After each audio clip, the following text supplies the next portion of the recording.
a WPC PowerDriver board from a WhiteWater. Sent for general rehab and a checkout. The client indicated that the vertical up kicker up there by Bigfoot goes off randomly. Now that can be caused by a low 12 volts to the optos, which comes out right here. But that 12 volts is measuring, that's the unregulated 12 is measuring 15 volts, which is just fine. And the regulated is measuring 11.8. The 5 volts is a little low at 4.93, but that's still fine. And then that's flash lamp and coil voltage below there. I have a WPC DMD test ROM installed. And we can go through all the functions of this WPC driver board. I see one thing already is that the blue string F106 is inoperative. So the first thing we'll check is the fuse, but I did buzz all those fuses before I came over here. Well, let's see where we get to when we test. Solenoid test. Make them go,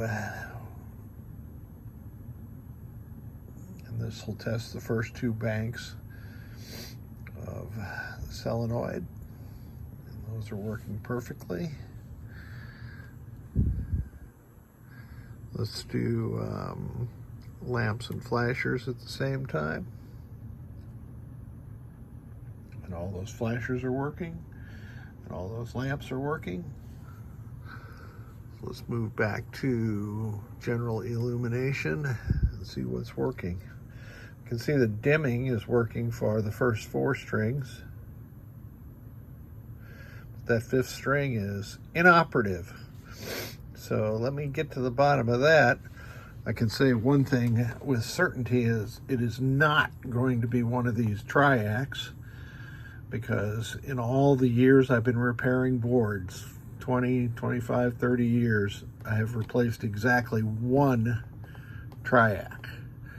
It's more likely damaged traces at the GI input, and I did replace this connector. I think I did that one. I'll have to see the soldering on the back, and or on one of these. Now I can do this.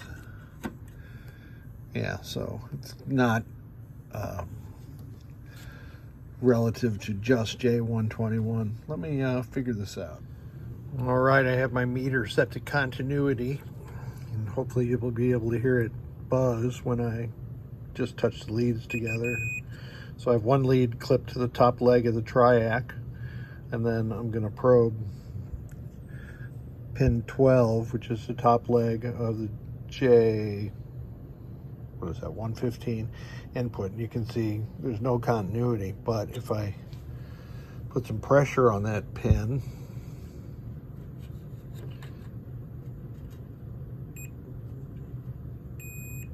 there is continuity. So that pin, it's probable that the through hole is pulled. I'm just going to pull that whole connector off and replace it. This is one that somebody else did. Here's one I did. I always pull these pins now because I've broken too many Exolite side cutters, and whoever put this one in cut the key pin, which is okay.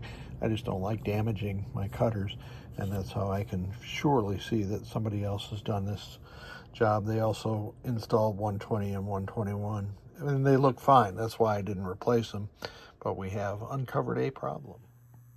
And we have success right away. Let me get into test and we can show that dimming. And it's now dimming correctly. Nice, and it's actually turning on. The through hole was not pulled. It just wasn't making for whatever reason between the pin and the trace that runs up to the triac. Now, if you run into a problem like this, a GI problem, and a GI is pretty simple. Power comes in here, the lower half goes through these 5 fuses, the upper half goes through these 5 triacs. Each triac has a 2N5401 transistor and a couple of resistors there. There's another bank of resistors. Those are current limiting from U1, which is a 74 LS374, which is driven. The data and the clock signals just come all the way across the board from the ribbon cable. But if you run into a problem like this with your GI, I suggest these diagrams that our friend from the Netherlands, Sascha Vaxuel, has put together, and in the PinWiki. Well, let me go to the PinWiki home, because these diagrams are so useful that I put a hot link on the top page of the PinWiki.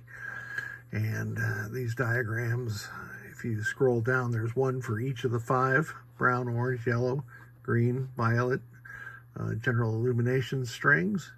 And if you click on one of these, it gets bigger, so you can easily do continuity checks from pin to the fuse to the connectors, and in the same way, pin to a triac to the connector. Easy peasy, what I say. So thank you so much. This driver board is good to go. No indication whatsoever that the VOOC is periodically firing. It's going to be an opto problem, or perhaps the 100 microfarad capacitor on the 7 opto board has leaked and corroded the trace there. That does happen quite often. Thank you so much for sending it.